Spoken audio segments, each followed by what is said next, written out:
नमस्कार दोस्तों, मेरा नाम है शुभम और मैं आपका बहुत बहुत स्वागत करता हूं। तो दोस्तों, हम अपनी जीसी लॉन्ग की बुक की ज्योग्राफी बुक की सीरीज़ को आगे बढ़ा रहे हैं। ठीक है, तो दोस्तों हमने अपना 4 चैप्टर कंप्लीट कर लिया था। इसमें अपनी जो फिजिकल ज्योग्राफी है उसमें 4 चैप्टर कंप्लीट कर लिया था और हम आ गए हैं 5वें चैप्टर में। ठीक है दोस्तों, तो 5वां चैप्टर जो है अपना land form made by the running water, मतलब रनिंग वाटर के थ्रू जो लैंड फॉर्म बनते हैं उसके बारे में हम लोग पढ़ेंगे। तो ये बहुत छोटा सा चैप्टर है दोस्तों, 2 पार्ट में खत्म हो जाएगा। तो आज पहला पार्ट हम लोग पढ़ेंगे और दूसरा पार्ट अगले लेक्चर पढ़ेंगे। मैं सोच रहा था कि जो पूरा जो दोनों पार्ट है वो एक ही साथ मर्ज कर दूं, लेकिन कहीं ना कहीं वो थोड़ा सा लेक्चर लंबा हो जाता है, आपको थोड़ा सा बोर फील होता है, तो इसीलिए मैंने इसको 2 पार्ट में बांट दिया है।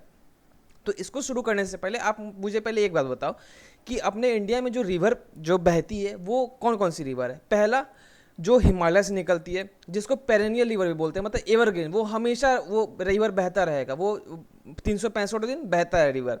और एक होता है जो बारिश की वजह से, जो जिसको हम लोग पेनिनसुलर रिवर भी कहते हैं, जो बारिश पे डिपेंड रहता है। बारिश आई तब तो मानसून के सीजन में तो वो तो बहुत एकदम अच्छे से एकदम पूरा बहता रहेगा, हरा भरा रहेगा।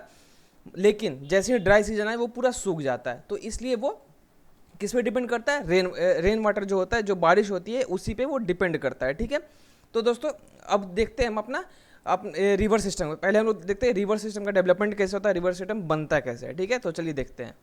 दोस्तों, मैंने आपको एक हाइड्रोलॉजिकल साइकिल के बारे में बताया था। जो क्या होता है ना, जब बारिश होती है, पहले पहले गर्मी हुआ, ठीक है, गर्मी की वजह से क्या हुआ, गर्मी की वजह से पानी गर्म हुई, पानी इवापोरेट हुआ, इवापोरेट हो कहाँ गया, आसमान में, मतलब अपने एटमॉस्फेयर में, वहाँ पे वो कंडेंस हुआ, मतलब ठंडा हुआ, ठंडा होने के बाद क्या हुआ, फिर बरसा, प्रेसिपिटेशन हुआ, फिर वो जमीन पे आ गया। तो इतना तो आपको समझ आता है कि ये हाइड्रोलॉजिकल साइकिल है। ठीक है, अब होता है कि जब जब पानी बरसेगा तो क्या होगा, कुछ पार्ट जो है वो ग्राउंड वाटर बन जाएगा, मतलब कि वो जमीन के अंदर वो सिंक हो जाएगा। मैंने आपको बताया था ना परमिएबल रॉक के बारे में, वो क्या करता है, पानी को, उसमें बहुत छोटे छोटे छेद होते हैं जो वो पानी को अंदर लेता है। दोस्तों, अगर आपको इसके बारे में नहीं पता तो पिछला लेक्चर देख लीजिएगा, इससे मैंने पूरा डिटेल में समझाएगा। मैं लिंक, प्लेलिस्ट की लिंक मैं नीचे डिस्क्रिप्शन में दे दूंगा। ठीक है, अब कुछ तो ग्राउंड वाटर में सिंक हो जाएंगे, कुछ होगा जो एटमोसफेयर में चला जाएगा, और कुछ हो जाएगा जो रिवुलेट बनाएगा, ब्रुक बनाएगा जिसको स्ट्रीम भी बोला जाता है, और कुछ ट्रिब्यूटरी ऑफ द रिवर बनाएगा। ठीक है, और दोस्तों रेन वाटर को या फिर रिवर को हम लोग बहुत, मतलब एक डेन्यूडेशन के एजेंट के बारे में, एजेंट की तरह देख सकते हैं इसको। अब डेन्यूडेशन क्या होता है, मैंने इससे पहले ही आपको बताया, general lowering of the earth surface, मतलब कि lowering of the earth surface को हम लोग डेन्यूडेशन बोलते हैं। और इसके 4 एजेंट होते हैं, मैंने आपको बताया था। पहला तो वेदरिंग होता है, दूसरा क्या होता है इरोजन, तीसरा क्या होता है ट्रांसपोर्टेशन, और चौथा क्या होता है डेपोजिटेशन।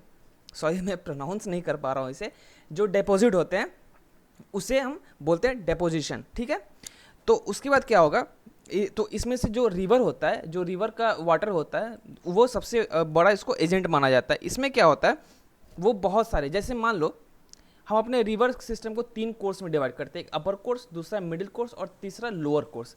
अपर कोर्स में क्या होता है, यहाँ से पानी निकली, ठीक है, पानी निकलने के बाद इसकी दोस्तों धारा बहुत तेज होती है। ऑब्वियसली आप देख सकते हो कि ये कहीं ना कहीं इसमें स्लोप है। अगर पहाड़ से वो निकल रहे, ग्लेशियर से निकल रहे, तो कहीं ना कहीं उस पहाड़ में स्लोप होगा ना, तो स्लोप की वजह से क्या होगा, वो ग्रेविटेशनल फोर्स की वजह से और उसकी स्पीड बढ़ जाएगी। स्पीड बढ़ने के बाद क्या होगा, वो अपने साथ बहुत सारे जो इरोडेड मटेरियल है उसको लेके निकलेगी। इरोडेड मटेरियल में से मेरा मतलब है बहुत सारे जो कंकड़, पत्थर, बोल्डर, सब वो लेके निकलेगी। और दोस्तों ऐसा नहीं है कि वो बहुत बड़े बड़े होते हैं, वो क्या होता है पहले ही वेदरिंग की वजह से टूट चुके होते हैं। वो बहुत ही, वो आपको पता है ना वेदरिंग क्या होता है, वेदरिंग की वजह से वो टूट चुके होते हैं। वेदरिंग मैंने पढ़ाई, अगर आपको नहीं पता है वेदरिंग के बारे में तो पिछला लेक्चर जरूर देखना आप। तो क्या होता है, वेदरिंग की वजह से वो टूट जाता है। वो टूटने के बाद क्या होता है, वो पानी के साथ साथ नीचे बहता जाता है, और नीचे बहने के बाद क्या होता है, वो बहुत सारा वर्टिकल वैलीज को भी काटा जाता है। वर्टिकल वैली कैसे हो गया, जैसे देख लो, मान लो यहाँ पे छोटा सा एक वैली बना हुआ है, ठीक है, उसमें वो पानी गया, ठीक है, अब पानी की धारा तो तेज है, तो वो कहीं ना कहीं उसको और गहरा करता जाएगा, तो वो उसको वी शेप वैली बना देगा। ठीक है, तो इसको हम लोग वी शेप्ड वैली भी बोलते हैं। ठीक है, अब दोस्तों देख लेते हैं प्रोसेस ऑफ रिवर एक्शन के बारे में।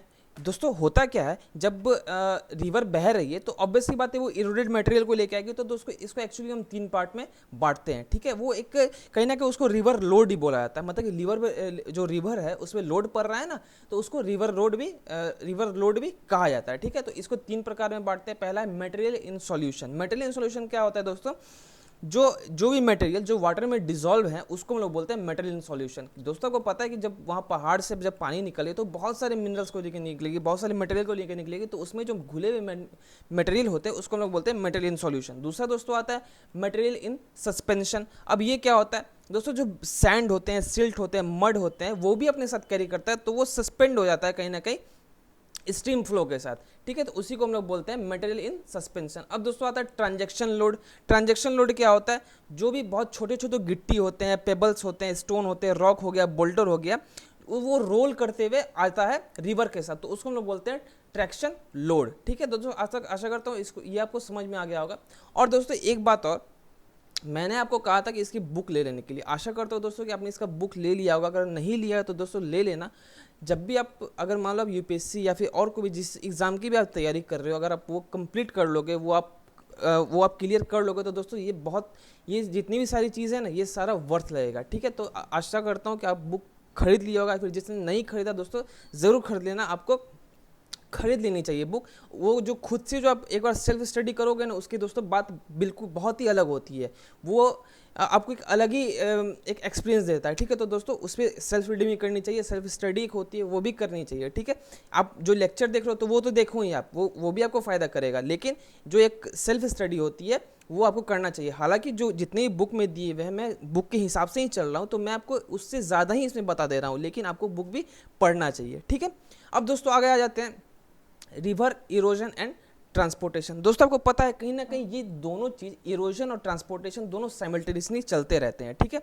तो इसको दोस्तों 4 प्रकार में बांटते हैं। पहला आता है कोरोजन जिसको हम एब्रिविएशन भी बोलते हैं। इसमें दोस्तों क्या होता है, इसमें होता है ग्राइंडिंग होती रहती है। जैसे मान लो रॉक है, अब ऐसा तो नहीं कि एक ही रॉक को लेके आएगा, बहुत सारे रॉक होंगे।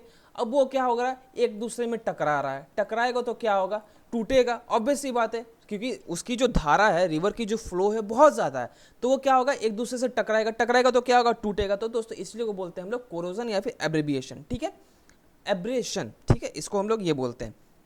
अब दोस्तों आगे, अब ये भी 2 प्रकार के होते हैं। पहला होता है लेटरल कोरोजन और दूसरा होता है वर्टिकल कोरोजन। लेटरल कोरोजन क्या होता है, जो साइड वे इरोजन होता है, मतलब कि जो नदी के किनारे में जो भी चीज़ आके टकराती है उसको हम बोलते हैं लेटरल कोरोजन। और दूसरा जो वर्टिकल कोरोजन होता है वो डाउनवर्ड होता है। वर्टिकल आप समझ रहे हो ना, डाउनवर्ड मतलब नीचे जाते जा रहा है और टूटते जा रहा है। और एक क्या हो रहा है, जैसे मान लो ये रिवर बह रही, इसके साइड में टकरा रहे हैं बहुत सारे बोल्डर, पत्थर, जितने भी रॉक है वो टकरा रहे हैं, तो वो टूट रहे हैं, तो उसको लोग बोलते हैं लेटरल कोरोजन। और वर्टिकल जो ऊपर से आ रही है, रोल हो रही है और एक दूसरे से टकरा के टूट रही है, उसको लोग बोलते हैं वर्टिकल कोरोजन। अब दोस्तों कोरोजन और सॉल्यूशन इसको बोलते हैं। अब ये दोस्तों क्या होता है, तो दोस्तों कोरोजन या सॉल्यूशन, अगर सॉल्यूशन की बात यहाँ पे आ रही है, सॉल्यूशन आप देख लो, अगर सॉल्यूशन यहाँ पे आएगा तो कहीं ना कहीं यहाँ पे सॉल्यूट भी होगा और सॉल्वेंट भी होगा। तो कहीं ना कहीं जो रॉक होता है वो पार्शियली सॉल्युबल होता है, क्योंकि आप जान रहे हो रॉक तो बड़ा बड़ा है, ठीक है, वो पूरी तरह थोड़ी ना घुल जाएगा उसमें, वो कहीं ना कहीं पार्शियली सॉल्युबल होगा, ठीक है। तो और इसका बहुत बड़ा एग्जांपल है कैल्शियम कार्बोनेट, ठीक है। तो ये होता है सॉल्यूशन या फिर कोरोजन।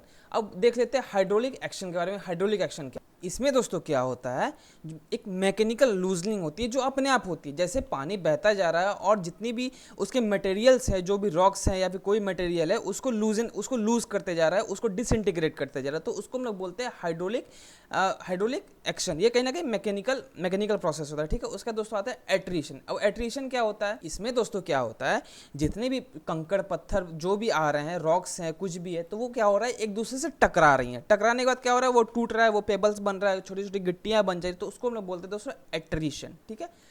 तो दोस्तों बहुत ही टफ टॉपिक नहीं है, बहुत ही आसान टॉपिक है, आपको बहुत आसानी से समझ में आ जाएगा कि इसमें है क्या, ठीक है। अगर आप 1-2 बार लेक्चर देख लोगे तो आपको खुद ही माइंड में बिल्कुल फिट हो जाएगा। आपको कभी भी कोई भी कहीं भी क्वेश्चन आ जाए तो आप उसको जवाब दे सकते हैं। हाँ दोस्तों, लेकिन एक चीज़ इसमें है कि आपको रिवीजन करते रहना पड़ेगा। कभी कभी ऐसा भी होता है कि आपके सामने क्वेश्चन पड़ा हुआ रहेगा, आपको लगेगा कि हाँ मैंने ये तो कहीं पढ़ा था, लेकिन आप उसको कंफर्म उसका आंसर नहीं बता पाओगे। दोस्तों इसका बहुत बड़ा रीज़न है कि आप रिविज़न नहीं कर रहे हो। अगर आप रिविज़न करोगे टाइम टू टाइम, 1 दिन 2 दिन पे अगर रिवीजन करते जा रहे हो, तो आप उसको बहुत ही आसानी से उसको समझ सकते हो, ठीक है। तो अब दोस्तों ये था चैप्टर 5 का पहला पार्ट। तो ठीक है दोस्तों, आज पहला पार्ट अपना खत्म हो गया और हम मिलेंगे अब नेक्स्ट लेक्चर में। तो दोस्तों अगर लेक्चर अगर अच्छा लगा होगा तो लाइक कीजिएगा, शेयर कीजिएगा दोस्तों के साथ और सब्सक्राइब जरूर कीजिएगा। और मैं उस मिलते हैं अगले लेक्चर में। और हाँ, एक चीज़ और की जो हिस्ट्री की जो आप लोगों ने बोला था कि हिस्ट्री की लेक्चर स्टार्ट करने के लिए, तो वो स्टार्ट हो चुकी है। प्लेलिस्ट मैं नीचे डिस्क्रिप्शन में दे दूंगा, आप उसे जाके ज़रूर देखना। मैंने रिवॉल्ट ऑफ 1857 आज कंप्लीट कर दिया, पूरा 3 पार्ट में है वो तीनों पार्ट कंप्लीट हो चुका है। तो दोस्तों अगर आपको वो देखना है तो आप जरूर जाके देखना, आपको हिस्ट्री जो मॉडर्न हिस्ट्री है स्पेक्ट्रम की, वो आपको बिल्कुल क्लियर हो जाएगी, ठीक है। और साथ ही साथ हमारी पॉलिटी की लेक्चर चली, तो वो भी दोस्तों जरूर देखना। तो दोस्तों मैं उसमें मिलते हैं अगले लेक्चर में चैप्टर 5 के पार्ट बी के साथ। तो आज के लिए दैट्स ऑल, थैंक यू।